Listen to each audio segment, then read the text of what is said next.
الحمدللہ وحدہ والصلاة والسلام علی خاتم الانبیاء والمرسلین۔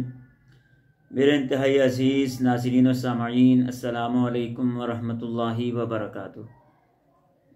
سب سے پہلے نمبر پر تو یہ بات سمجھیں کہ قضاء عمری کس کو کہتے ہیں۔ یہ ہمارے معاشرے کا ایک بناوٹی نام ہے، قضاء عمری، جس کا مطلب یہ ہے کہ آپ کی زندگی میں جو آپ سے نمازیں چھوٹ گئی ہیں ان کو ادا کیا جائے، اس کو قضاء عمری کہا جاتا ہے۔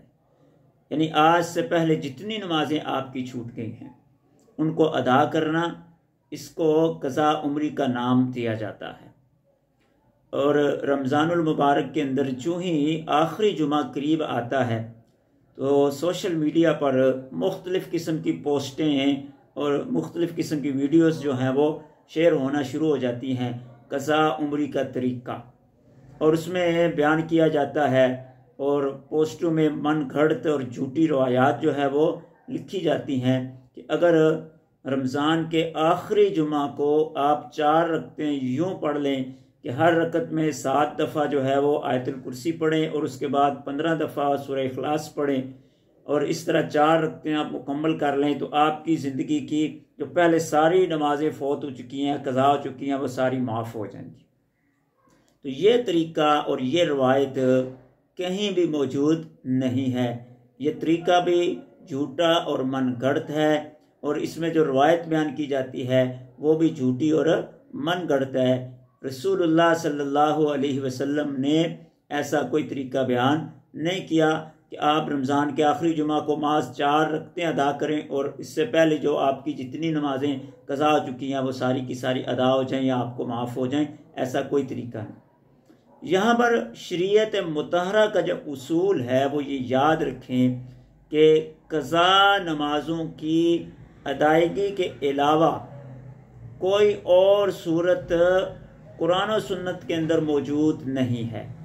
مطلب یہ ہے کہ جو آپ کی نمازیں قضا ہوئی ہیں وہ آپ نے ادا ہی کرنی ہیں، اس کے علاوہ ان کی ادائیگی یا ان کی معافی کی قرآن و سنت میں کوئی بھی صورت موجود نہیں، وہ آپ نے ادا ہی کرنی ہے۔ اور ان کی ادائیگی کا طریقہ کیا ہے کہ آپ حساب لگائیں کہ میری کتنی نمازیں قضا ہو گئی ہیں، کتنے سالوں کی، کتنے مہینوں کی، یا کتنے ہفتوں کی، یا کتنے دنوں کی۔ اگر آپ کو تعداد معلوم اور متعین ہو جائے کہ میری اتنی نمازیں قضا ہو گئی ہیں تو ان کو کیا ہے، ادا کرنا شروع کر دیں ترتیب کے ساتھ۔ اور اگر حساب لگانے سے تعداد معلوم اور متعین نہ ہو تو غالب گمان کے مطابق ایک اندازہ اور تخمینہ لگا لیں اور اس سے کچھ تعداد بڑھا کر ان کو لکھ لیں، اور پھر ان کو ترتیب کے ساتھ کیا ہے ادا کرنا شروع کر دیں، ان کو قضا کرنا شروع کر دیں۔ اب اس میں 2 صورتیں ہیں کہ آپ نے اندازہ لگایا تو آپ کو تعداد معلوم اور متعین ہے، تو پھر جب آپ نے اس کو قضا کرنا ہے تو اس میں نیت کے اندر آپ نے تعیین کرنی ہے کہ فلاں دن کی فجر کی نماز، فلاں دن کی ظہر کی نماز قضا کر رہا ہوں، اس طرح آپ نے نیت میں اس کی تعیین کرنی ہے۔ لیکن اگر آپ کو تعداد جو ہے معلوم اور متعین نہیں تھی، محض غالب گمان کے مطابق اندازہ لگایا ہے، تو پھر اس طرح نیت کرنی ہوگی کہ جتنی میری فجر کی نمازیں قضا ہوئی ہیں ان میں سے پہلی، ان میں سے دوسری، اور پھر ظہر کی جتنی نمازیں جو ہیں وہ قضا ہوئی ہیں ان میں سے پہلی ادا کر رہا ہوں، اب دوسری ادا کر رہا ہوں، اب تیسری ادا کر رہا ہوں، تو نیت میں پھر اس طرح تعیین کرنی ہوگی۔ تو یہ قضا نمازوں کی ادائیگی کا طریقہ کار ہے۔ اس میں یہ مسئلہ بھی آپ سمجھ لیجئے کہ ایک ہی وقت کے اندر بہت ساری نمازیں بھی آپ قضا کر سکتے ہیں۔ مثال کے طور پر آپ کو 1 گھنٹہ وقت ملا ہے تو اس گھنٹے میں آپ فجر کی کیا ہے 15 20 40 نمازیں کیا ہے ادا کر لیں، قضا کر لیں، اور ظہر کی بھی اسی طرح کیا ہے کافی ساری نمازیں ادا کر لیں، اور اس میں صرف آپ نے فرض رکعات کو قضا کرنا ہے اور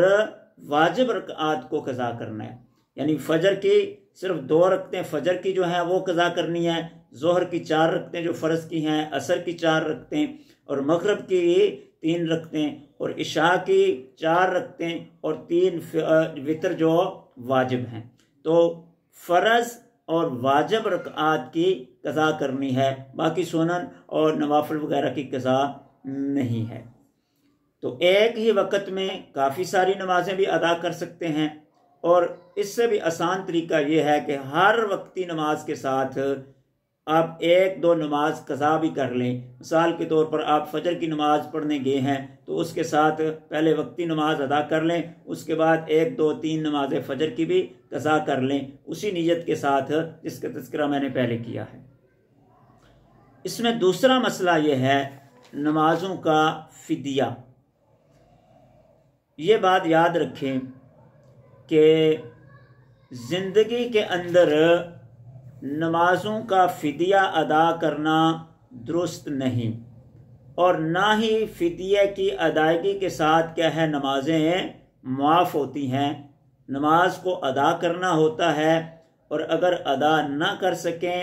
تو پھر نماز میں یہ وسعت ہے کہ کھڑے ہو کر نہیں پڑھ سکتے تو بیٹھ کر پڑھ لیں، بیٹھ کر نہیں پڑھ سکتے تو لیٹ کر پڑھ لیں، اور اگر رکوع و سجود پر قدرت حاصل نہیں تو اشارے سے پڑھ لیں۔ لیکن اگر بندہ اتنا علیل ہو جائے، اتنا بیمار ہو جائے کہ وہ اشارے پر قدرت بھی نہیں رکھتا، تو پھر اس کے اندر جب اس کو قدرت حاصل ہوگی، پھر وہ اگر قدرت حاصل ہو جانے کے بعد پھر وہ اپنی نمازوں کی قضا کرے گا، پھر بھی اس کو فدیہ دینا یا فدیے سے اس کی وہ نمازیں معاف نہیں ہوں گی۔ جس وقت قادر ہوگا اپنی نمازوں کی قضا کر لے گا،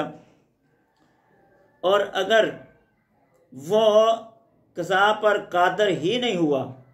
اسی میں اس کا انتقال ہو گیا، تو اس میں اب اس کے ذمے اپنے نمازوں کا فدیہ جو ہے ادا کرنے کی وصیت کرنا اس کے ذمے لازم نہیں ہے۔ لیکن ایک بندہ بیماری کے بعد اس کو قدرت حاصل ہو گئی، لیکن وہ اپنی قضا نمازیں ادا نہیں کر سکا، اب اس کے ذمہ لازم ہے کہ جتنی اس کی نمازیں رہ گئی ہیں ان کا فدیہ ادا کرنے کی وصیت کرے۔ تو اس کے پھر انتقال کے بعد اس کے ورثاء اس کے 1/3 حصے ترکہ سے، اس کی وراثت سے اس کی نمازوں کا فدیہ جو ہے وہ ادا کریں گے۔ اور اگر مرنے والا فدیہ کی وصیت نہیں کر سکا تو پھر ورثاء پر بھی لازم نہیں ہے کہ اس کا فدیہ ادا کریں، اور اگر ورثاء اپنی طرف سے کیا ہے اس کا فدیہ ادا کر دیں تو یہ اس میت کے اوپر ورثاء کی طرف سے ایک احسان ہوگا، ایک نیکی ہوگی۔ اب یہاں پر یہ بات سمجھ لیجئے کہ ایک نماز کا فدیہ کتنا ہے، جتنا صدقۃ الفطر ہے اتنا ہی ایک نماز کا فدیہ ہے۔ یعنی صدقہ فطر 2 کلو گندم ہے یا اس کی قیمت ہے، جس طرح ابھی 2024 کے اندر 300 روپیہ یا 320 روپے صدقۃ الفطر ہے، تو 300 یا 320 روپے ایک نماز کا کیا ہے فدیہ ہے، اور فدیے میں 5 نمازیں اور چھٹی نماز وتر کی بھی ہے، 6 نمازوں کا فدیہ دینا ہوگا۔ اسی طرح پھر جتنی نمازیں بنیں گی اتنا فدیہ ان کا ادا کیا جائے گا۔ اور یہاں پر قابل غور یہ بات ہے کہ یہ جو نمازوں کا فدیہ دینے کا محدثین نے طریقہ کار نکالا اور حکم دیا ہے، یہ قرآن و سنت کے اندر کہیں بھی موجود نہیں ہے۔ اسے رمضان کے روزوں کے فدیہ سے مستعار لیا ہے۔ جس طرح جو بندہ رمضان کا روزہ نہیں رکھ سکتا تو وہ اپنے روزوں کا فدیہ دیتا ہے، تو روزہ نہ رکھ سکنے کی وجہ سے فدیہ دے دینا، اس میں علت یہ ہوتی ہے عاجزی، کہ بندہ روزہ رکھنے سے عاجز ہو گیا، اس لیے اب اپنے روزوں کا فدیہ دے لے۔ محدثین نے فقہا نے یہاں سے یہ مسئلہ مستعار لے کر یہ صورت نکالی ہے کہ اگر کوئی بندہ نماز پڑھنے سے بھی عاجز آ جائے، یہاں تک کہ وہ اشارہ کرنے پر بھی عاجز نہ ہو، تو اگر وہ بھی اپنی نماز کا فدیہ دے دے تو ہو سکتا ہے کہ اللہ کی ذات اس کو کیا ہے معاف کر دے، جس طرح روزے کے اندر فدیہ دے کر اللہ کی ذات روزہ معاف کر دیتے ہیں۔ تو شاید ہو سکتا ہے کہ نماز کا فدیہ ادا کرنے سے بھی نماز کی معافی اللہ کی طرف سے مل جائے۔ اللہ کی ذات ہم سب کو قرآن و سنت کے مطابق عمل کرنے کی توفیق عطا فرمائے۔ وما علینا الا البلاغ المبین۔